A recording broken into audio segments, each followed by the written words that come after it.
Hello, this is Reverend Don Lewis coming to you from the beautiful metaverse, and more specifically, beautiful Danville, Illinois, homeland of the Correllian tradition. And this is Midday with Reverend Don. Welcome. As you know, if you follow Midday with Reverend Don, you can type your questions or comments onto whatever platform you happen to be watching on. They will show up here in our chat room, and we can talk with you directly. My guests today are Reverend Phoenix Coffin-Williams and Reverend Alyssa Maxon Highcorrell, First Priesthood of the Correllian tradition, and thank you for joining me. Thanks for having us. Thanks for having us. And we were going to talk about divination today. And this last week or so, we've been talking about deeper aspects of metaphysics in various directions. Yesterday, our subject was before you cast a spell. And we talked about things like harm none and free will, among other subjects. So if you missed that conversation, you can see it in the archives. Today we're going to talk about divination. And I think I'd like to start by asking both of you how you relate to divination. And Phoenix, would you like to start? Yeah, I think divination is one of the primary ways that I engage in my personal relationship with the spirit world, hands down. And Alyssa? Yeah, I think for me, divination is a daily practice, and how I interact with the ancestors and the spirit world, the divine. You know, I would have to say pretty much the same.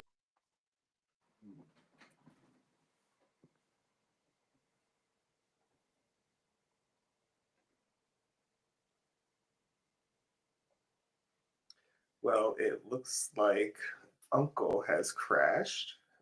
It sounds like he was about to respond affirmatively, but I don't want to assume that. And since it still looks like we are live right now, I guess me and Sis can continue the conversation until we are notified to do otherwise. Yeah. Interestingly enough, we having communication issues on a show about divination, but whatevers. Right. In addition to divination being like the primary way that I engage my personal relationship with the spirit world or with God, there are some aspects to like divinatory systems that I like to use to decorate like my style, because like I like the energy. So like I do utilize certain aspects of divination systems as like attunements. So for example, this right here is a rune. It has its own runic meaning for sure. But this is an example of something that like I would drill a hole in and wear as a necklace to invite the energy from the gods, as well as the message and the blessing associated with it. It's funny because I do a similar thing with divination tools in art, and taking, older damaged tarot decks or incomplete tarot decks, using cards from those, using incomplete sets of runes, and still utilizing those for artwork, and artwork that can also be spell work. Mm-hmm. Mm-hmm.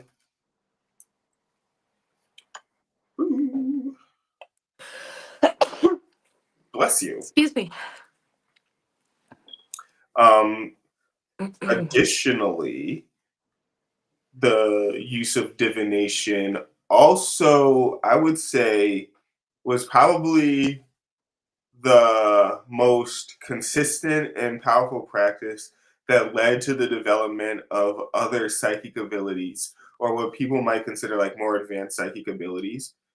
Definitely reading the tarot, learning to read the runes, learning about the dice, and some of the other systems that are in our second degree manual gave or like lent to the images that would like pop into my head during premonitions or during oracular messages. Oh, hey, uncle, what's up?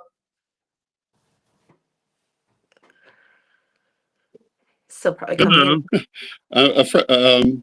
We're having internet problems today, so I've had to go to a different camera. Understood. I was just talking about the way that like regularly practicing divination gave rise to like more advanced psychic abilities and like a better like way of doing oracle work, or like an easier time with oracle work.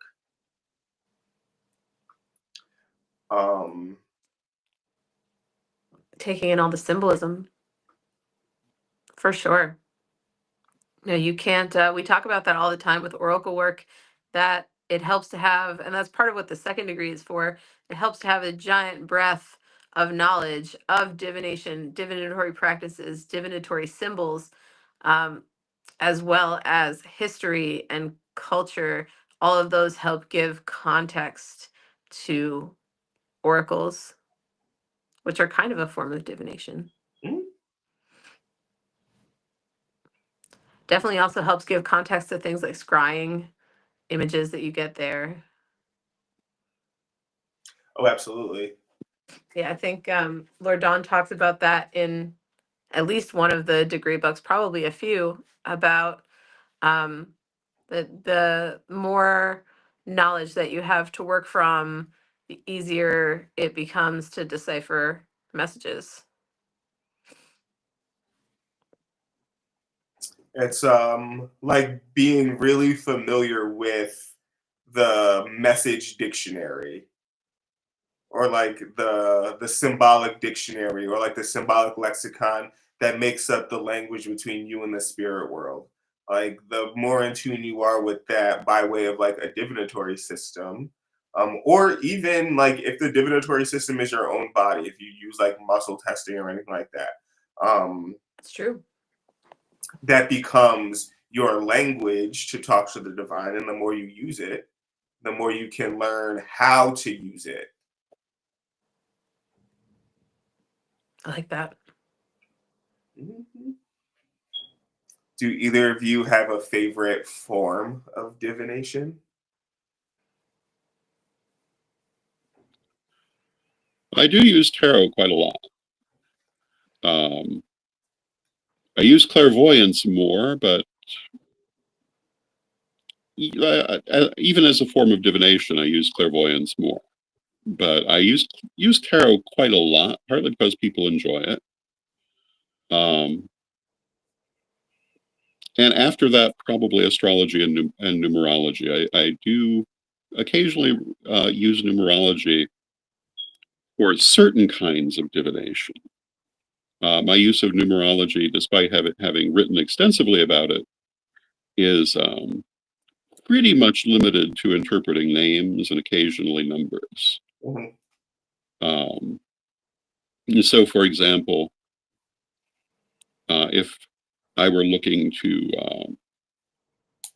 start a new project and debating what the name would be, I would probably look to divination through numerology. And I have some reliance on astrology, but I'm very careful not to be overly dependent on astrology, because I think that, every few weeks you see people running to hide under their beds because Mercury is in retrograde, and I have never been in sympathy with that point of view. Today we have the Sun square Saturn, I believe, which is a fairly important aspect in terms of dealing with the reality of situations. But by the same token, I'm not doing anything special because of that, but I do pay some attention to it. But I've tried all kinds of different divinations. I've read dice. I've once read party sandwiches. And I'm a believer that you can read literally anything. You just have to be clear on what the language is, and spirit will use it. And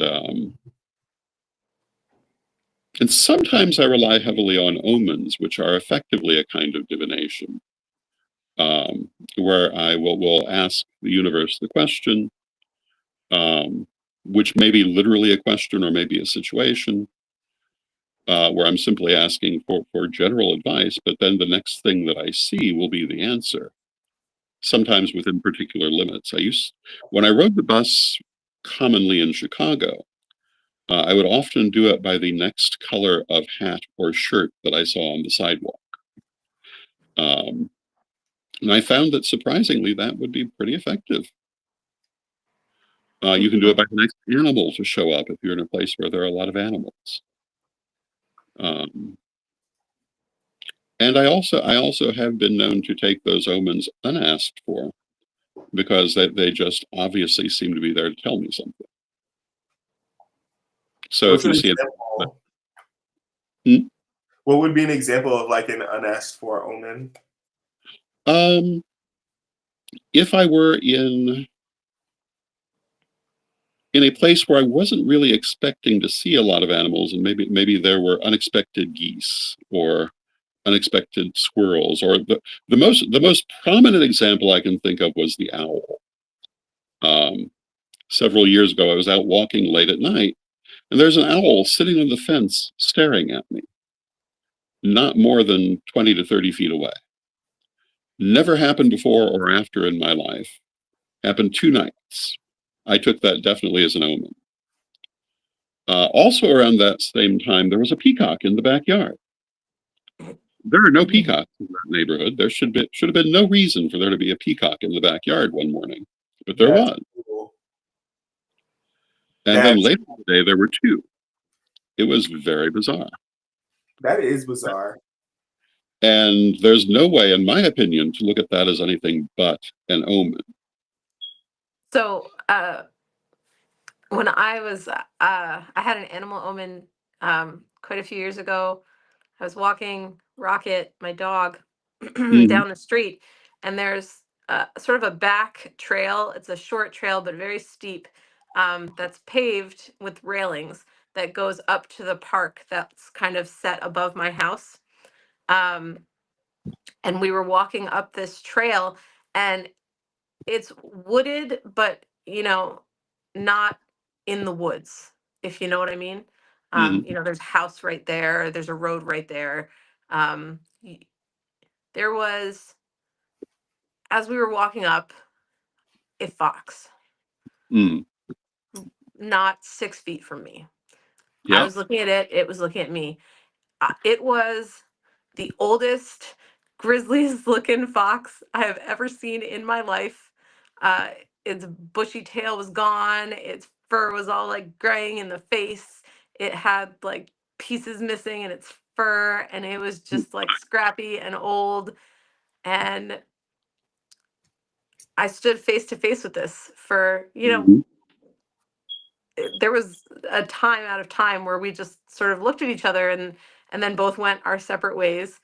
And my dog, who he could see, he was looking at the fox, but was not upset by the fox or trying to get to the fox, was just doing the same thing, which is also very odd, I think, for a domesticated dog. Yes. So the whole encounter was just strange. We finished our walk, and I think maybe an hour later was when Reverend Ed called and asked me to be first elder. Well, that was an omen. Yeah. And I told him about the fox on that conversation, because there was an obvious omen. Yeah. Well, I think the thing that I would say to people who are watching, if they haven't yet had some of these experiences, they are real. These things really do happen. They do work. And, you think you read about these things in storybooks, but you live them when you're on a magical path. And the fox magically showing up before that happened, the owl out of nowhere. An owl is usually an omen of death. Depends on exactly how you experience it. On that occasion, no one died, but someone did come awfully close. Do you remember the owl? Another omen Remember the owl Well, that was the illustration? next one. Yeah. There was the owl illustration, and we were visiting the family tombs, and an owl flew through the graveyard, hooting, which is the classic sign of death. And within about an hour, we heard that Lady Bitterwind had died. I think it was within 10 minutes. I don't even think it was an It hour. may have been. It was while we were still there. Oh yeah, we were still there, It was definitely. definitely within 30 minutes. I would say like 15 minutes later, Lady It could Crystal have been. got a call on her phone that Lady Bitterwind had passed. Yeah. So Yes. you want to talk about an omen? Well, it's funny It was definitely. if I remember correctly, when Lady Crystal got that phone call, we were actually talking about what that omen could have meant and Mhm, theorizing what it meant. And a few people thought it was a very personal message for them, mhm. and when it was quite obviously a group message, it flew over everybody. Yeah, Um, but yeah, that always stands out for me. yeah, that was very memorable. It's incredible. Impossible to ignore.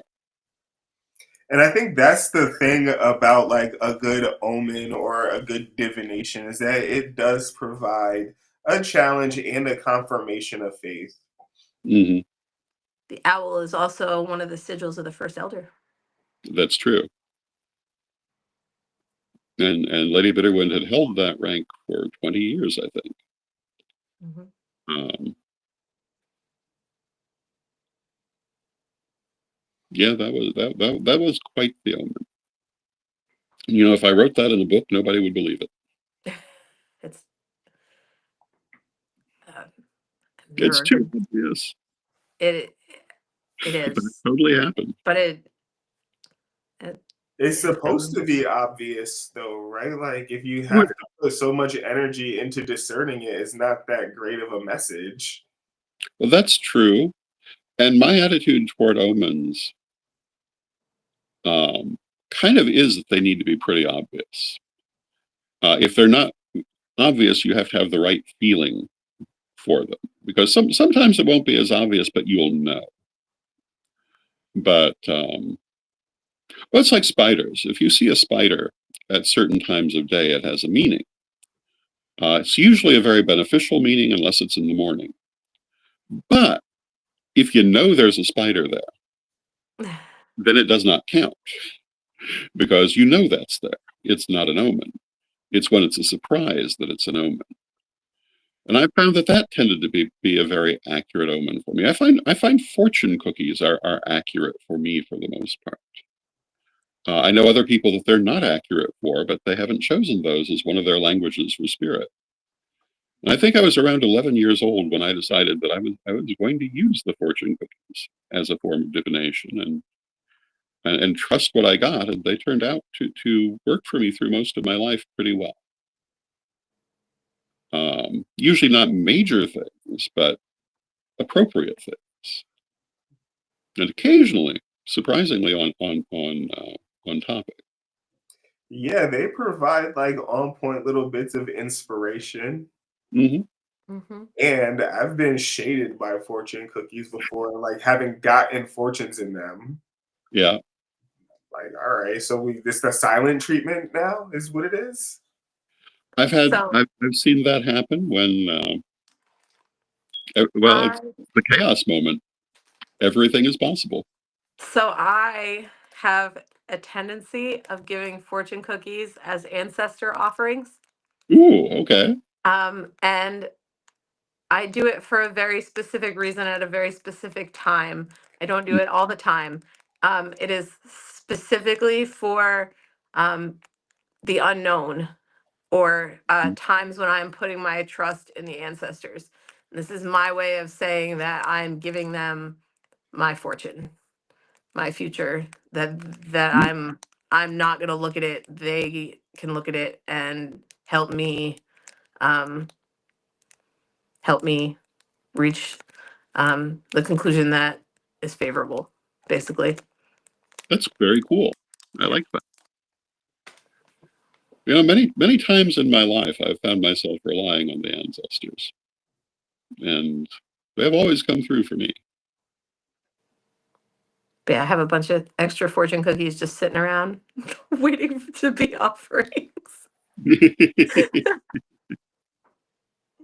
There's So divination is a fascinating subject. I tend to come from the point of view that divination, when we're talking about things like tarot reading and so forth, or really any form of divination, it's there to advise us. It's not there because nothing can be changed. Sometimes it's there to tell us we need to make the change. And then sometimes it is things that can't be changed, or at least not in an ordinary way. Because I think some things the soul just must have in its incarnational experience, but that brings us back to multidimensionality. And if different parts of our soul go forward on different timelines of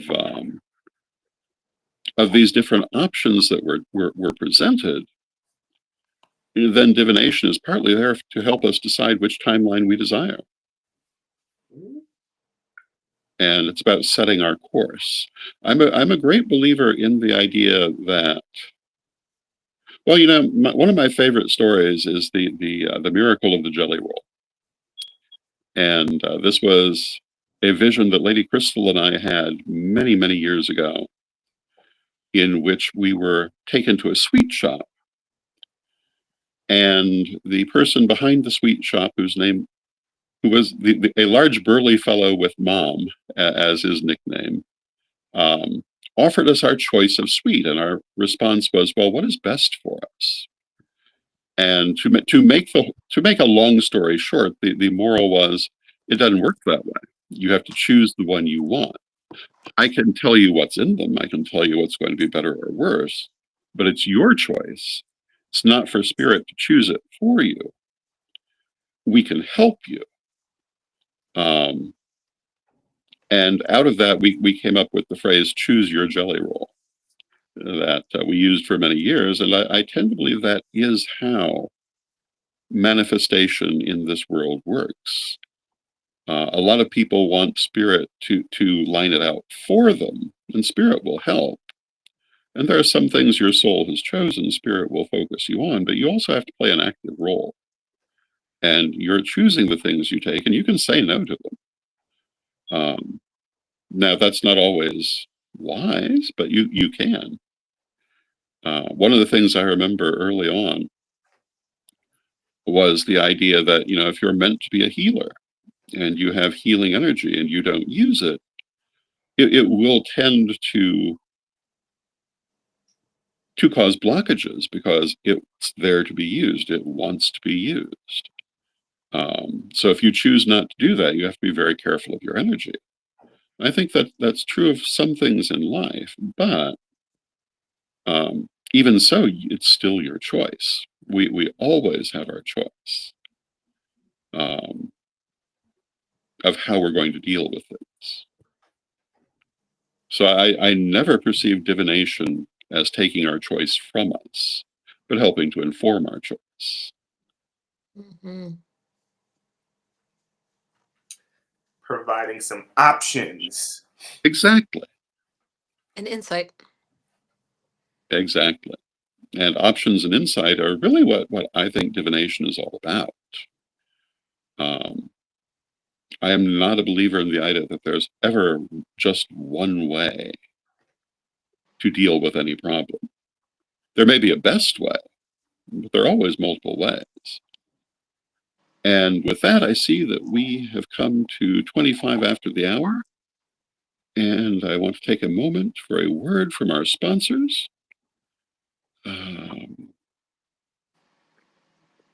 But I'm on my phone now. And where are our sponsors?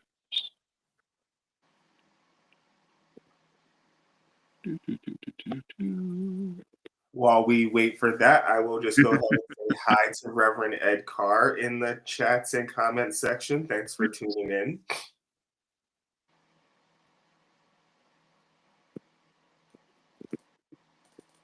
Oh, there we are. I don't use the phone too often to do this, so I'm not always, takes me a little longer sometimes. So let us have a quick word from our sponsors, because we love our sponsors, and we'll be right back.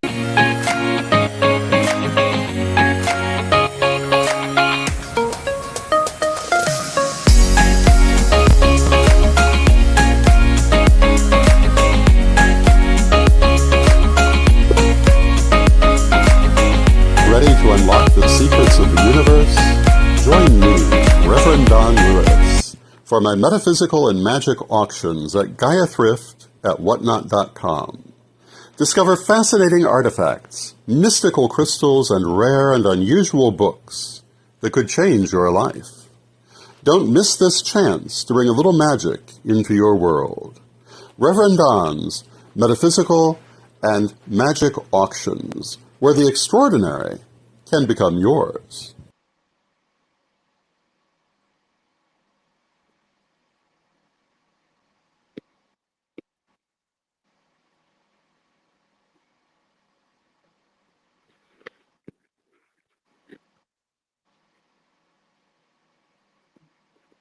Ready to unlock the secrets of the universe? Join me, Rev Don Lewis, for my metaphysical and magic auctions at Gaia Thrift at whatnot.com. Discover fascinating artifacts, mystical crystals, and rare and unusual books that could change your life. Don't miss this chance to bring a little magic into your world. Rev Don's Metaphysical and Magic Auctions, where the extraordinary can become yours.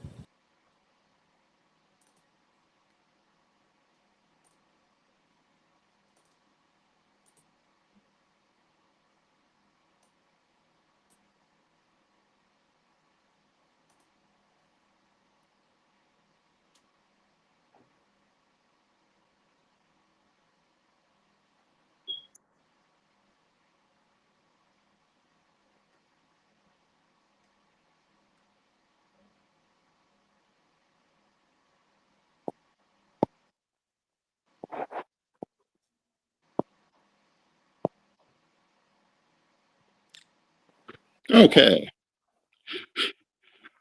So today has been a day with a few technical errors, but what are we going to do? Thank you for joining me, Phoenix and Alyssa.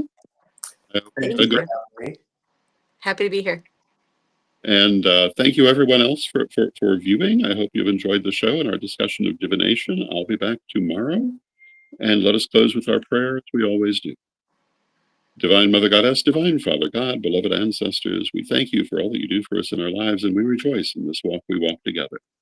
We ask you to help us to use tools such as divination and omens to have greater choices and insight in our lives. Help us to take the best advantage of the opportunities that we are offered and to have the best outcomes. Beloved Mother Goddess, beloved Father God, beloved ancestors, we thank you with great love and knowing you are always with us. We thank you, and may you be blessed now and always. And may you be blessed now and always, and I'll see you again tomorrow.